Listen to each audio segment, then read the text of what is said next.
د سختیو په مقابل کې ولې مایوسه کیږو اگر چې مسلمانان هم یو.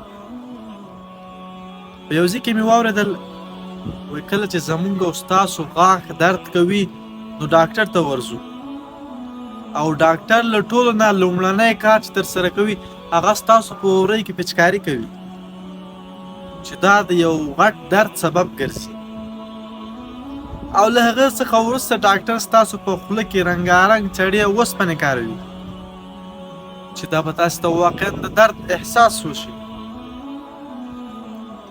نو کله چې موږ او تاسو دغه درد وینو نو له ډېره درد څخه دغه چوکۍ یا میز هم کلک نیسو. خو ولې ډاکټر ته څه وایو نو هغه موږ دردوي څه ولې نه ورته وایو؟ ځکه چې موږ او تاسو په دې پوهېږو چې زه دغه سختي تېره کړم زما غاښ به ښه شي ورسره. ای مسلمانانو کله چې خدای پاک په تا باندې سختي راولي او موږ او تاسو دغه سختیو په مقابل کې ځان کلک کو او د خدای لوري ته متوجه سو نو موږ به ولې اسانتیا نه وینو؟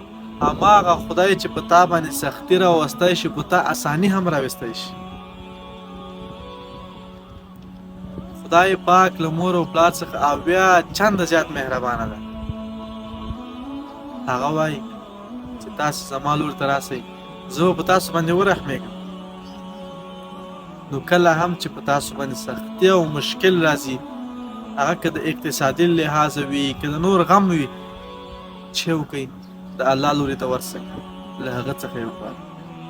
نو مسلمانانو ورونو که ویډیو مو خوښه شوې وي او معلومات وي پکې لږ د نور ملګرو سره هم شریکه کړئ. ښه وخت ښې چارې.